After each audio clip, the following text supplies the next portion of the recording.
Өнөөдрийнхөө бичлэгээр үр худалдаа авахдаа юуг анхаарах вэ?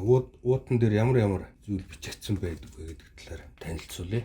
Ер нь бол хамгийн эхлээд хугацааг харах хэрэгтэй. Хэдэн онд үйлдвэрлэгдсэн байна, хизээ хугацаанд дуусах юм байна гэдэг. Энэ бол хамгийн чухал. Ихэнх үрнүүд 5-аас 10 жилийн хугацаанд хадгалж болдог. Зарим үр бол одоо тухайн үйлдвэрийнхаа тутам борлуулах маркетингийнхаа үйл ажиллагаанаас хамааруулаад үрийг их богино хугацаанд хэрэглэнэ гэж үзсэн байдаг. Жишээлбэл энэ сонгоны үр 2020-с 2022 он хүртэл хүчинтэй байна. Энэ бол Чехийн үр байна. Он сарыг харах нь байна тийм ээ. Тэгээд дараа дээр нь үр ирлийж байна уу? Одоо генетик гарлын хувьд ирлийж байна уу? Эсвэл энгийн сорт байна уу гэдгийг мэдэх хэрэгтэй. Жишээлбэл F1 гэх юм бол ирлийж гэсэн үг, 1-р үеийн ирлийж, F2 гэх юм бол 2-р үеийн ирлийж ч юм уу те. F1 бол 1-р үеийн ирлийжийг зааж байгаа бөгөөд ирлийж үрнүүд нь харьцангуй үнэтэй байдаг. Яагаад үнэтэй байна вэ гэхээр тухайн үрийг гаргаж авахын тулд одоо 2 ургамлыг ирлийжжүүлээд үүссэн жимснээс нь үр авах хэлдэг. Энгийн үрийг бол одоо тарьж агаад жимснээс нь шууд үр авч болдог. Ирлийж бол заавал одоо ирлийжжүүлээд үүссэн ирлийж жимснээс нь үр авдаг. Ийм хоёр ялгаатай. Үнийн хувьд ч гэсэн F1 үр илүү үнэтэй байдаг. F1 үрийн давуу тал нь гэвэл одоо өвчин төсвөртэй, өнгөлөг, том жимстэй, илүү мэрэгжлийн болж өгсөн байдаг. Сул тал нь гэвэл F1 үрээс дахин үр авч болохгүй. Үр аваад түүнийгээ тариалж болохгүй гэсэн. За, сорт их чухал. Одоо энэ саладын бол герман гаралтай үр. Германд бүтээсэн.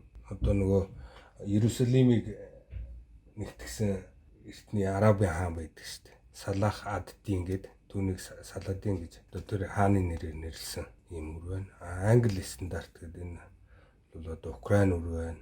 Их тийм болцтой. Энэ F1 бол их чухал байх нь байна те. Түнчлэн сортын нэрийг ингэж заавал бичсэн байдаг үр болгон дээр. Одоо жишээлбэл энэ дээр Black Ball бичсэн байна. Moravan гэж байна. Одоо энэ Чех үр байна. Энэ бол сортын нэр. Энд бас англиар зүйлийн нэрийг заавал бичдэг үр болгон дээр.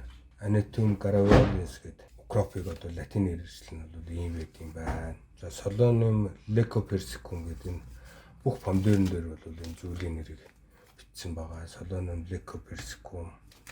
За, энэ помидорн дээр бас бичигдсэн байх ёстой. За, тэгж зүйлийн нэр бичигддэг байх нь байна. Түүнчлэн агротехникийн танилцуулга гэж байдаг үр болгоны ард. За, ямар өндөртөө ургадгийг хэд хоногийн болцтой вэ те.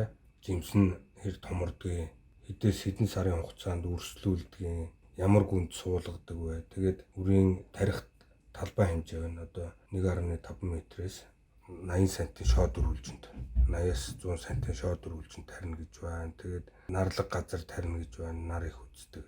7-оос 8 сард ургацаа хурааж эхэлнэ гэж байна. Энэ бол агротехникийн мэдээлэл нь байна. Гар утасны аппликейшнууд их хөгжиж гисэн. Хэрвээ та уншиж чадахгүй бол эсвэл мэддгүй хэлээрээ байвал фото транслейт гэдэг аппликейшн татж аваад түүгээрээ орчуулад харчиж болох нэ. Зарим үрэн дээр GMO free гэдэг genetic modified organism гэж байгаа.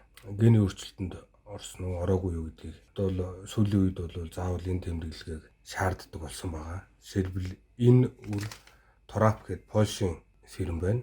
Польш бол Европын холбоонд нэгдсэн улс. Европын холбоонд хэрвээ нэгдсэн болвол одоо Европын холбооны хууль дүрмийг дагах ёстой. Заавал одоо гений өөрчлөлт орсон ороогүй өрөө гэдгийг заавал уутан дээр тэмдэглэж өгсөн байх ёстой гэдэг байна. Тэгэд энэ үр бол генетик өөрчлөлтөнд ороогүй байна. Жишээ нь энэ дээр GMO free гэж байгаа бол одоо энэ non GMO гэдэг энэ бол Америк үр байна. Энэ тэмдэглэгээтэй болсон байдаг байна. Түүнчлэн энэ био үр гэж байгаа. Био үр гэх юм уу? Ийм үр нь бүр илүү үнэтэй байдаг. Био үр гэж одоо энэ ойлголт гарч ирсэн байна. Энэ юутай холбоотой тэмдэглэгээ вэ гэхээр орчин үед бол одоо органик газар тариалан заавал био үр ашиглана гэж тийм хууль дүрм гарсан байгаа. Жишээлбэл энэ үрийг бол одоо ашиглаж болохгүй нэ. Энэ био үр биш. Био үр бол илүү үнэтэй байдаг. Юугаараа бусад үрнээс ялгаатай юм бэ гэхээр энэ ургамлыг ургуулах талбай одоо ямар нэгэн химийн бордоогоор бордогдоогүй те. Автомашины замаас дор хаяж тариан талбай бол 50 км-ийн зайтай байх ёстой. Химийн хамгааллын бодисууд бас хэрэглээгүй байх ёстой. Энэ үрийг гаргаж авахын тулд пестицид, гербицид, фунгицид устгахтаа бол ямар нэгэн химийн бодис ашиглаагүй байх хэвээр. Тэгээ тухайн хөрсний бохирдлгүй байх хэвээр. Гэх мэтчлэн. Тийм онцгой нөхцөл тариалаад тэрнээсээ үр гаргаж авсныг био үр гэдэг байна. Ийм үр бол одоо энгийн үрнээс 3-аас 4 дахин илүү үнэтэй байдаг. Гэхдээ ургацын хувьд бол одоо өгөх хэмжээ нь бол энгийн үртэйгээ бол яг ижлэхэн илүү дутуу юм байхгүй. Одоо органик газар тариалан гэдэг байгаа юм. Органикийн стандартад бол одоо их олон зүйл тэмдэглэгдсэн байдаг. Монгол улс ч гэсэн органик газар тариалангийн хууль гэж бас батлагдсан байгаа. Тэдгээр нөхцөлийг бол биелүүлэхийн тулд био үрээр тарьсан байх хэрэгтэй байдаг байна. Жишээлбэл энэ үр бол Польшийн Троп фирмийн үр байна. Троп фирмийн үр болохоор одоо Европын холбооны Якош VI гэсэн байна. Энэ бол Европын холбооны стандартыг одоо хангасан гэж нэгдүгээрт бичсэн байна. Энэ Европын холбооны ургамлын паспорт авсан байна. Лиценз авсан байна гэсэн үг. За үрний уут бол одоо их чухал. Энэ бол дотроо тугуулган цаастай байдаг. Энэ үр, энэ био үр хамгаалттай гэсэн үг. Ус борооноос чийгнээс хамгаалагдсан байдаг. За зарим нь бол ийм цаас уутанд хийгээд дотор нь дахиад тугуулган цаасанд хийж байгаараас вакуумжуулаад. За зарим нь шууд цаас уутанд шууд хийчихсэн байдаг. Зарим нь ингээд дотроо гэлгар уутанд хийгээд хийчихсэн байна.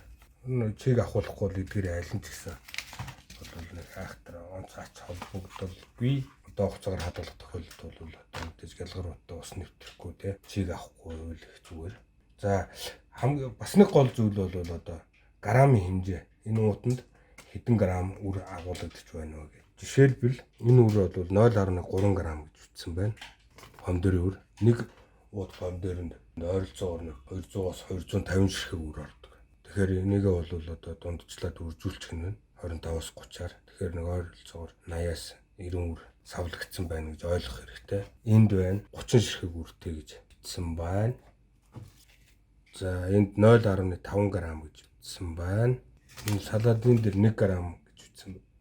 Үржиний хувьд бол одоо харьцангуй том үртэй бөгөөд 1 граммд 30-аас 35 ширхэг үр ордог. Тэгэхээр үрийн граммыг бас мэдчих нь их чухал юм аа. За энэ үрэн дээр бол одоо 20 ширхэг үртэй гэж бичсэн байна. Энэ англи стандартын дарчилгааны үрцээ байна. Гэхдээ хөлбөмбөгийн тариалжуулдаг. Зарим үрэн дээр бол энэ зориултын ингээд зургаар оруулсан байдаг. Дарчилгад зориулсан гэдэг. За Америк үр бол ийм тэмдэглэгээтэй байдаг. Ягаад тэгэхээр Америк бол нөгөө цаг үеийн олон бүслүүрт байдаг учраас Америкийг 5 хуваасан байдаг.